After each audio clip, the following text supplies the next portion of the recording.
તો આજે આપણે કરશું એલઆઈસી હાઉસિંગ ફાઇનાન્સ અને બજાજ હાઉસિંગ ફાઇનાન્સ નું કમ્પેરિઝન। પણ એ પહેલા વિડિયો સ્ટાર્ટ કરું એ પહેલા હું તમને એક ડિસ્ક્લેમર આપી દઉં છું કે હું સેબી રજિસ્ટર્ડ આરએ કે આઈએ નથી। તો અહીંયા હું તમને જે બી શીખવાડું છું એ 100% એજ્યુકેશન પર્પસ થી શીખવાડું છું। અહીંયા કોઈ બી જાતનું બાય સેલ રિકમેન્ડેશન નથી। જો તમે બાય સેલ કરવા માંગતા હોય તો તમારા ફાઇનાન્શિયલ એડવાઇઝરની રાય જરૂર લેજો। હવે આપણે કરીએ એનાલિસિસ। સૌથી પહેલા એલઆઈસી હાઉસિંગ ફાઇનાન્સ લિમિટેડ કંપનીના નામ ઉપરથી આપણે શું જાણીએ છીએ? સૌથી પહેલા એનું નામ એલઆઈસી થી સ્ટાર્ટ થાય છે। હવે આનો મતલબ શું છે કે આ કંપનીની પેરેન્ટ કંપની એલઆઈસી છે, બરાબર? આ એલઆઈસી ની સબસિડરી કંપની છે। અને હાઉસિંગ ફાઇનાન્સ મતલબ હોમ લોન, જે હાઉસ ઉપર ફાઇનાન્સ કરે એ હાઉસિંગ ફાઇનાન્સ, બરાબર? તો આ કંપની હોમ લોન દેવાનું કામ કરે છે। સેમ આપણે જોઈએ બજાજ હાઉસિંગ ફાઇનાન્સ લિમિટેડ, તો અહીંયા આપણને ખબર પડે છે કે આની પેરેન્ટ કંપની બજાજ ગ્રુપ છે અને આ કંપની બી સેમ હોમ લોન દેવાનું કામ કરે છે। તો અહીંયા આપણે આ બેની કમ્પેરિઝન કરી તો બેનો બિઝનેસ સિમિલર છે, બે હોમ લોન પ્રોવાઇડ કરે છે અને બેયના પેરેન્ટ તાકાતવાળા છે।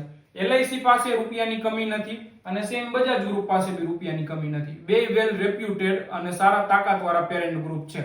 તો આ બેનો બિઝનેસ આપણે જોઈએ તો મોર ઓવર સિમિલર છે। હવે આપણે વાત કરી કંપનીના ડેટાની। એલઆઈસી હાઉસિંગ ફાઇનાન્સમાં આપણે જોઈએ તો સૌથી પહેલા આપણે જોઈએ એલઆઈસી હાઉસિંગ ફાઇનાન્સની માર્કેટ કેપ। અહીંયા માર્કેટ કેપ લખેલી છે। એલઆઈસી હાઉસિંગ ફાઇનાન્સની માર્કેટ કેપ છે 33,455 કરોડ। હવે જેને નથી ખબર કે માર્કેટ કેપ શું છે એને હું સિમ્પલ ગુજરાતી ભાષામાં કહું કે માર્કેટ કેપનો મતલબ છે તમારે આખી કંપની ખરીદી લેવી હોય તો કેટલા રૂપિયાની જરૂર પડે એને કહેવાય માર્કેટ કેપ, બરાબર? તો એલઆઈસી હાઉસિંગ ફાઇનાન્સ અગર મારે આખી ખરીદવી હોય તો મારે 33,455 કરોડ રૂપિયા જોઈએ।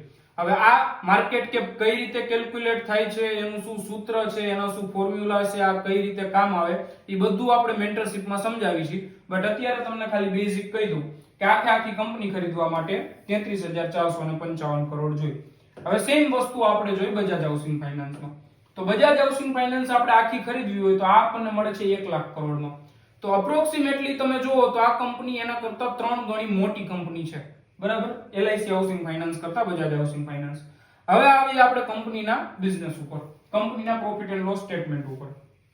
એલઆઈસી હાઉસિંગ ફાઇનાન્સના અગર હું પ્રોફિટ એન્ડ લોસ સ્ટેટમેન્ટમાં જોઉં તો અહીંયા છે ને આપણને નીચે દેખાશે નેટ પ્રોફિટ। નેટ પ્રોફિટનો મતલબ છે ટેક્સ, પછી એના જે ખર્ચા છે, એક્સપેન્સ, ઇન્ટરેસ્ટ બધું કાઢીને છે એટલે કંપનીના હાથમાં જે રૂપિયા વધે, જે ચોખ્ખો નફો હોય એને કહેવાય નેટ પ્રોફિટ, બરાબર? તો અહીંયા માર્ચ 2025 નો ડેટા છેલ્લે અપડેટ થયો છે અને માર્ચ 2025 માં ઈ ફાઇનાન્શિયલ યરમાં કંપનીએ 5,443 કરોડનો નફો કરેલો છે। હવે સેમ આપણે જોઈ Bajaj housing finance. Bajaj housing ફાઇનાન્સના અગર હું પ્રોફિટ એન્ડ લોસ સ્ટેટમેન્ટમાં જઉં તો આમાંય છેલ્લે માર્ચ 2025 નો ડેટા અપડેટ થયો છે અને 2025 વાળા ફાઇનાન્શિયલ યરમાં કંપનીએ 2163 કરોડનો પ્રોફિટ જનરેટ કર્યો છે। હવે આ બે કંપનીની અગર આપણે કમ્પેરિઝન કરી તો અહીંયા હું તમને દેખાડું। આપણે જે આનું જોઈ એલઆઈસી હાઉસિંગ ફાઇનાન્સ, સૌથી પહેલા તો અહીંયા એલઆઈસી હાઉસિંગ ફાઇનાન્સ લખું। આ કંપની આપણને મળે છે 33,455 કરોડમાં, બરાબર? હવે 33,000 કરોડમાં આપણને એવી કંપની મળે છે કે જે 5,443 કરોડનો નફો કરે છે। અને અહીંયા આપણે જોઈ Bajaj housing finance. Bajaj housing finance આખી ખરીદવા માટે 1 લાખ કરોડ રૂપિયાની જરૂર પડે છે અપ્રોક્સિમેટલી, અને 1 લાખ કરોડમાં આપણને એવી કંપની મળે છે કે જે 2163 કરોડનો ધંધો કરે છે, 2163 કરોડનો પ્રોફિટ કરે છે। તો આ બેમાં તમે જુઓ, એક તો આ કંપની આના કરતા 3 ગણી મોટી છે અને આના કરતા 2.5 માં ભાગનો પ્રોફિટ કરે છે। પ્રોફિટ આ 2.5 ગણો વધારે કરે છે અને આમ 3 ગણી સસ્તી છે કંપની। તો તમે સસ્તા વાઇઝ જુઓ તો કઈ કંપની તમને સસ્તી દેખાય છે? LIC housing finance. હવે ખાલી આ પેરામીટર ઉપર આપણે એમ ન કહીએ કે આ કંપની સસ્તી છે, આના પછી ઘણા બધા પેરામીટર જોવા પડે આપણે, બટ આ બે પેરામીટર વાઇઝ તમે જુઓ તો એલઆઈસી હાઉસિંગ ફાઇનાન્સ આપણને સસ્તી દેખાય છે। હવે અહીંયા હું તમને દેખાડું સિમ્પલ એક ટ્રુથ। અહીંયા આપણે જઈએ આના ઇન્વેસ્ટર સેક્શનમાં, તો ઇન્વેસ્ટર સેક્શનમાં અહીંયા આપણને જોવા મળે છે નંબર ઓફ શેર હોલ્ડર્સ, બરાબર? નંબર ઓફ શેર હોલ્ડર મતલબ કેટલા લોકો પાસે એલઆઈસી હાઉસિંગ ફાઇનાન્સનો શેર છે। તો એલઆઈસી હાઉસિંગ ફાઇનાન્સનો શેર માર્ચ 2025 માં 3,64,128 લોકો પાસે હતો। અને અહીંયા આપણે જોઈ Bajaj housing finance. Bajaj housing ફાઇનાન્સમાં અગર હું ઇન્વેસ્ટર સેક્શનમાં જઉં તો 26,05,368 લોકો પાસે બજાજ હાઉસિંગ ફાઇનાન્સનો શેર છે, બરાબર? હું તમને લખીને દઉં છું, આ 26 લાખમાંથી 25.5 લાખ તો એવા હશે કે જેને મેં અત્યારે જે કેલ્ક્યુલેશન તમને સમજાવી ને, સિમ્પલ જે કેલ્ક્યુલેશન, સિમ્પલ ટ્રુથ દેખાડ્યું ને, એ ટ્રુથ વિશે ખબર જ નથી. ખાલી અને ખાલી બજાજ હાઉસિંગ ફાઇનાન્સ નો શેર એટલે લઈને બેઠા છે કેમ કે એનો જયારે આઈપીઓ આવ્યો ને ત્યારે બજાજ હાઉસિંગ ફાઇનાન્સ ની હાઈપ બની ગઈ હતી કે આ શેર તો બહુ મોટા રૂપિયા કમાઈ દેશે. શેર બજારમાં ફંડામેન્ટલ એનાલિસિસ શું છે કાંઈ જ ખબર નથી પડતી, ખાલી અને ખાલી હાઈપ ઉપર ઇન્વેસ્ટમેન્ટ કરી દીધું છે. બરાબર. અને એલઆઈસી હાઉસિંગ ફાઇનાન્સ આ શેર લિસ્ટ થયો એને હજુ 1 વર્ષ પૂરું નથી થયું. એલઆઈસી હાઉસિંગ ફાઇનાન્સ આટલા વર્ષોથી લિસ્ટેડ છે તો એલઆઈસી હાઉસિંગ ફાઇનાન્સમાં ઇન્વેસ્ટ નહીં કરે. કેમ કે એનું નામ બહુ બધી જગ્યાએ નથી આવ્યું. બજાજ ફાઇનાન્સમાં ઇન્વેસ્ટ કરી દેશે. કેમ કે એની હાઈપ બની હતી.